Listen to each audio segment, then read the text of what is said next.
Hi folks, Speedway Tag here.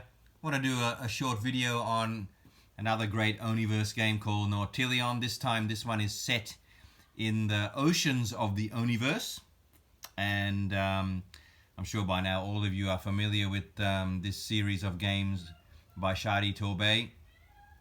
Each one has got a different theme in terms of what part of this alternative universe the game takes place. For example, Sylvion takes place in a forest, and Castellion takes place on a battle lands with a castle.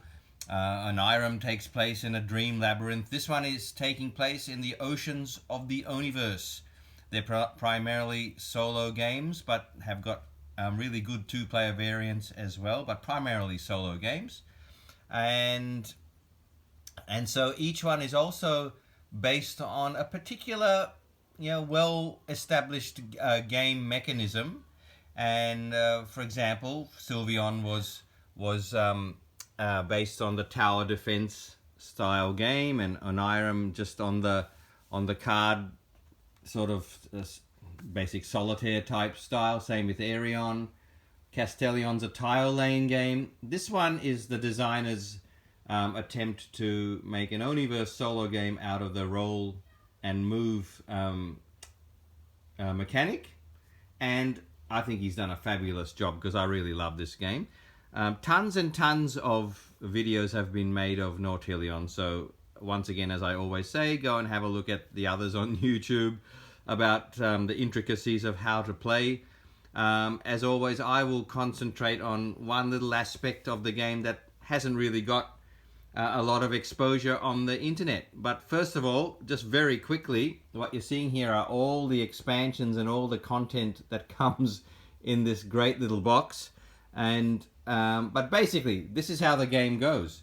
You have this collection of small circular tiles, and you lay them out so that they are just like in a roll and move game. They're the places that you will be rolling and moving your token along this path.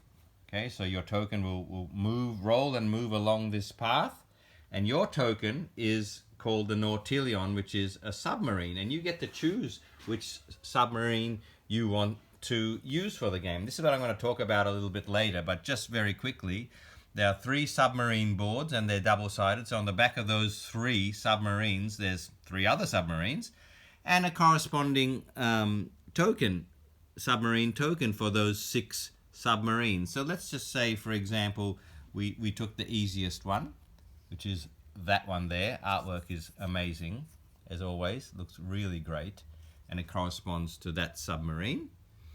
It's got A in the bottom corner because that's telling you that's one of the easier ones to play.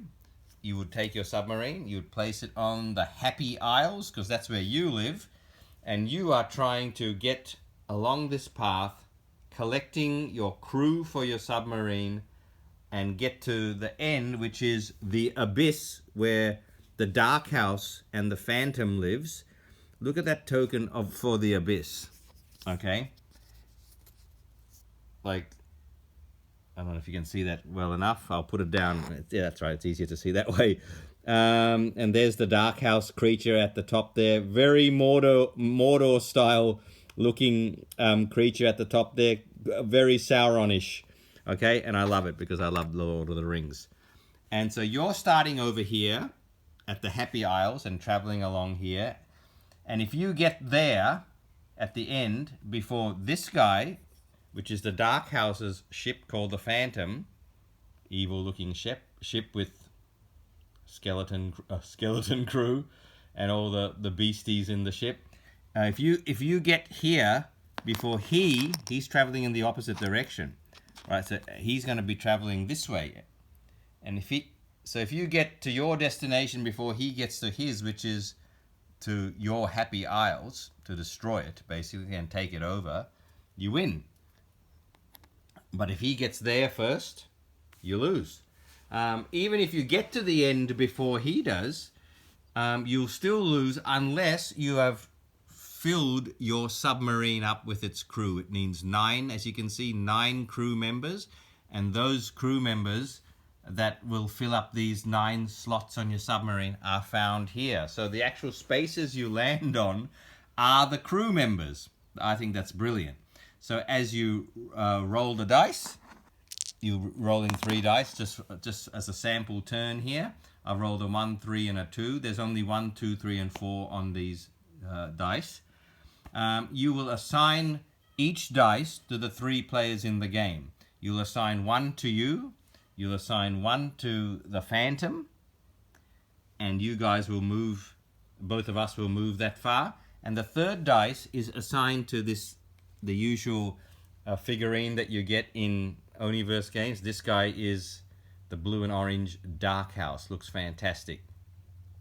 And he's the instigator of this whole problem. He's trying to take over these oceans. He sent his Phantom ship to capture your Happy Isles. And so he's orchestrating everything. And he sits over here. You have to assign a dice to him. If you assign, as you can see, there a 3 or a 4, you will lose stuff. And in particular, you'll lose a resource token here, which you use to mitigate the dice rolls, which are really important. So if you're forced to assign a 3 or a 4 to the Dark House, you have to give up one of those, or one of your crew members, which you don't really want to do.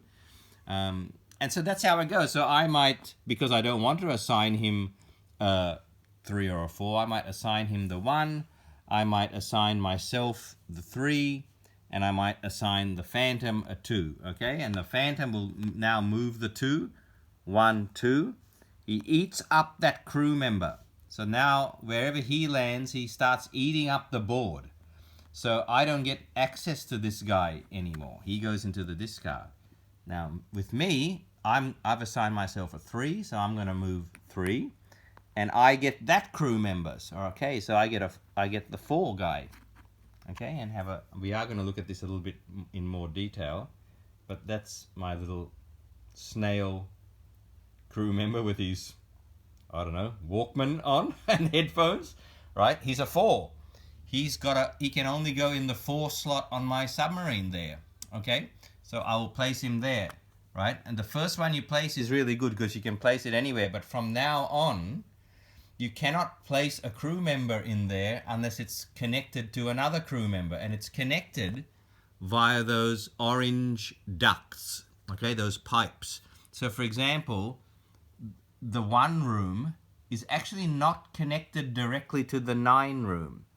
Okay, so if I had a 9, it's not connected to the 4 either. So if I collected a 1 next, I couldn't place it because it's not directly connected to the 4. So that's the great little puzzle of this game. At the moment, only 3, 9, and 5 is connected to 4. So those are the only 3 crew members I can add to my submarine next. So as you can work out pretty quickly, it's this great balance of getting the crew members along here, assigning dice to you so you can pick them up, the ones up you need, in the right order based on what submarine you're playing. And I think that's the thing that doesn't get mentioned a lot on the internet with this game. The submarines really are where this game is played, okay? Because the submarines dictate which path you're going to take through here and which crew members you're going to take and in what order. And so that's how that goes. I mentioned about mitigating the dice as well, and you've got 3 spells: Repetitive Whirlwind, Artificial Tide, and Aquatic Translation. If you're willing, you start with 4 of these reserve tokens. If you're willing to give 1 up, you can re-roll the dice. If you're willing to give 2 up, you can turn a dice to the value that you want, and the usual type of mitigating dice powers that you have. Okay, and then we roll again. I'll just do 1 more. Okay, roll the 3 dice again. This time I got a 1, 2, and a 4. For example, so if I did assign the 4 to this Dark House character, I'd have to lose a reserve token. I don't want to do that. I'm going to give myself the 4. You don't want to fly through here too quick, because remember, you have to pick up the 9 tokens on the way. I'll give the 2 to the Dark House. He's happy with a 2.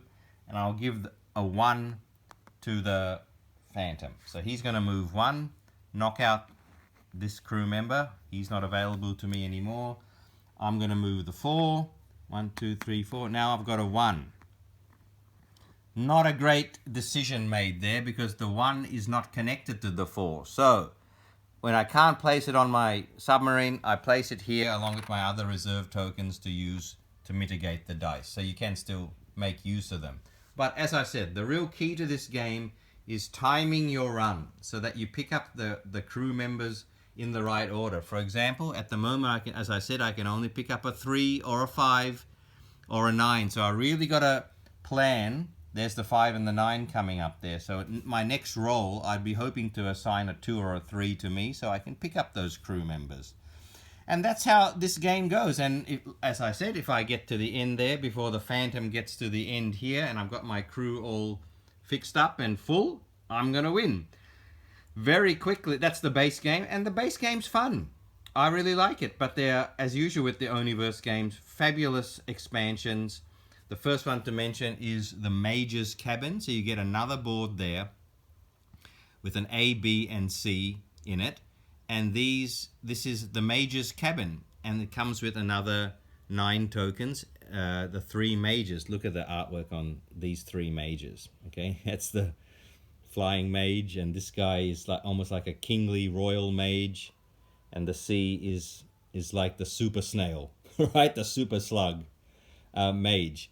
These tokens, when you're playing with this expansion, will be mixed into this path, and you've got to collect all 3 of those mages as well to win.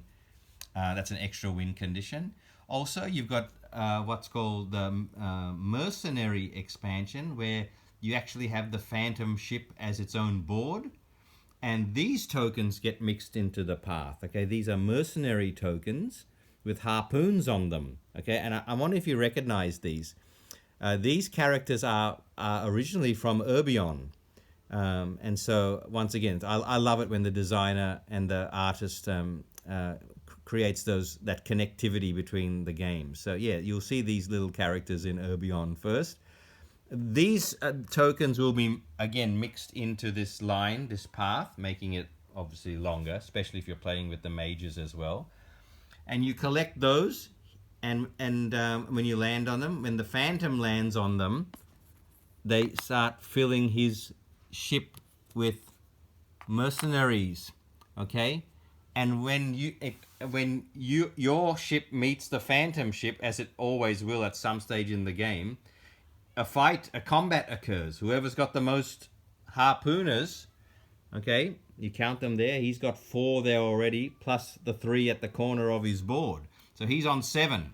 If he's got more harpoons than I have when we meet, I'm in trouble. I'm probably going to lose the game. Okay, so that adds a little bit of tension into the game by adding this idea of combat. The reefs here, these are reef tokens, and they get added. As you can see, they've got a little spot place for them on the side. They get added to every 3rd crew in the line here. Okay, so on, something like that. Anyway, so every 3rd token will have a reef on it, and if you get stuck in a reef, you've got to roll a certain value to get out of the reef. Otherwise, you miss a turn, and you give this Phantom a free run.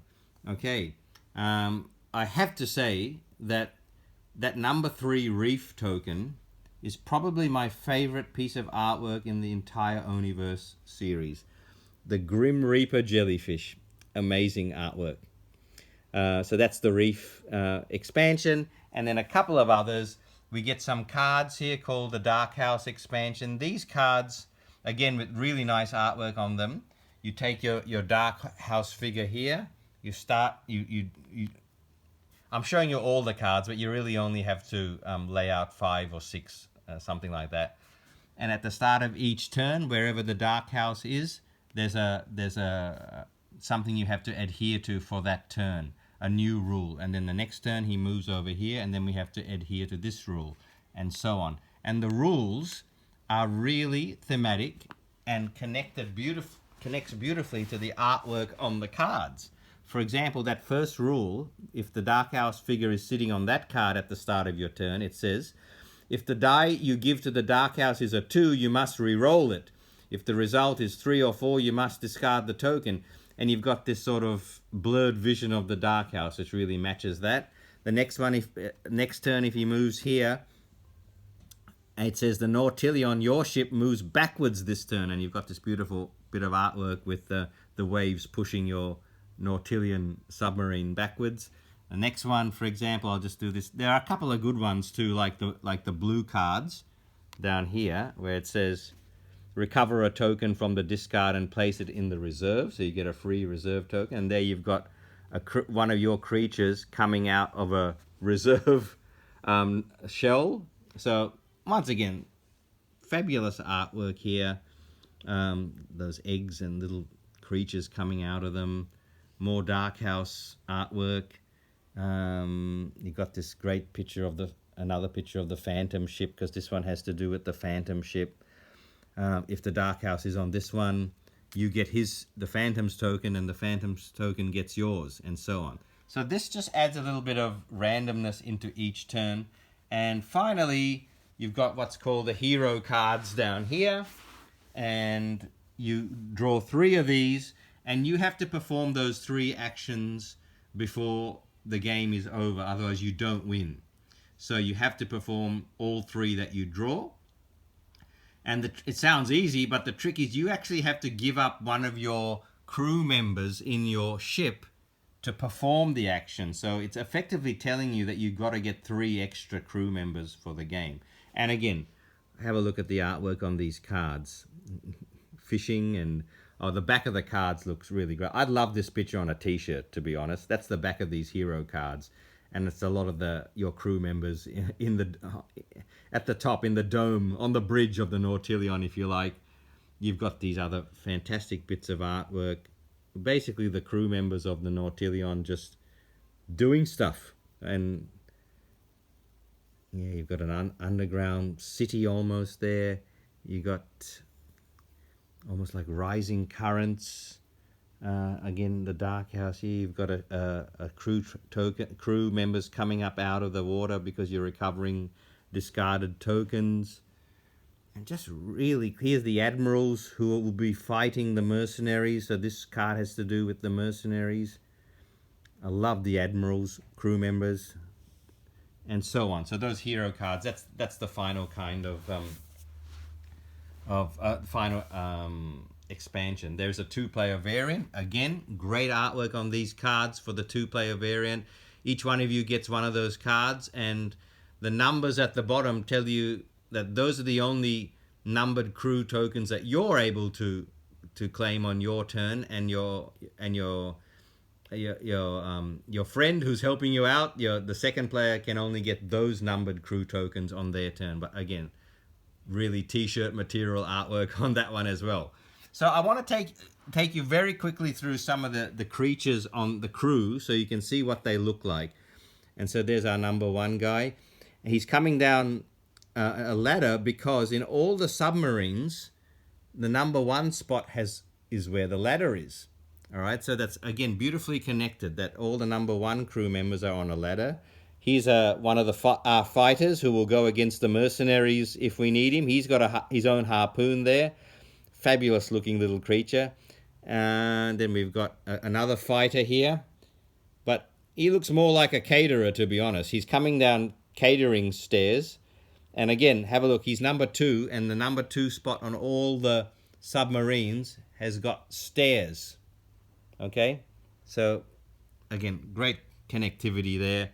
The number 6s help you through the reef. So he's under the water. Here's another harpooner. He's got his harpoons with him, and he's in the soldier gear. We've got number 9 is crazy little creature, actually at the wheel of the Nautilion, and surprise, surprise, all the 9 spots on the submarines have got that very spot where he is seated. So again, brilliantly done. Your number 3 is another person in charge of steering the ship. And I've shown you number 7 is a very Castellion looking little creature who sits there. And number 4 we've seen before, the snail with the Walkman. again matches up with the little number 4 room on the submarines, and so on. So as you can see, these creatures, I just love them. I've said before that Urbion is my favorite when it comes to the artwork, but I think these creatures are my favorite, and this would have this would take top spot for top artwork in an Oniverse game if only these tiles were bigger. I think it would look so much better. Finally, I do want to talk about the submarines, because this is something that gets missed a lot. The submarines really are where the game is played. As I sort of alluded to earlier, it determines your path along there and your plans, because you really have to, the rules are that you have to get your tokens in an order in terms of connectivities. So as I said, if I had a token on 4, the next token I can place could only be a 3, 5, or a 9, and then you have to plan accordingly. So that submarine looks fantastic. It's an A. Right? The one on the other side is a B, so that's a little bit harder, and so you can see it's a more sort of a regular spaceship style submarine. It's got the same rooms in there. You've got the stairs, and you've got the steering wheel, and the stairs there, the water where the number 6 goes, the ladder, and so on. Number 4 where that little room where our snail Walkman man goes. Okay, as you can see, the connectivity is a little bit trickier. If I placed a 9 token there, I can only play 8 or 4 next, and that's going to make things trickier. So I love that submarine. There's another B submarine over here, and again, look at the connectivity, how much it changes. Really, a lot of those placement rules are you only got 2, at the very most 3 options there.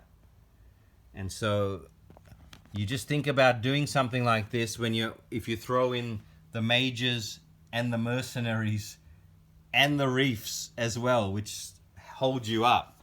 Playing with all the expansions with this one would be pretty tough. Look at this number with letter C submarine. Every single one can only have 2, maximum of 2 other options, connectivity options. So if I've got my 2 guy in there, I can only put 7 or 6. If I got my 5 guy in there, I can only put 9 or 4 next.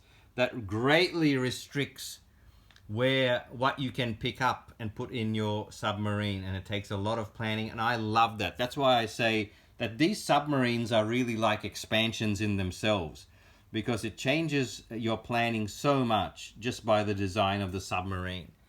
And as I said, each one has got his matching submarine token. And the last submarine here, I love this that's set up there. Look at that number 6. If you started with number 6, you can only put a 2 next.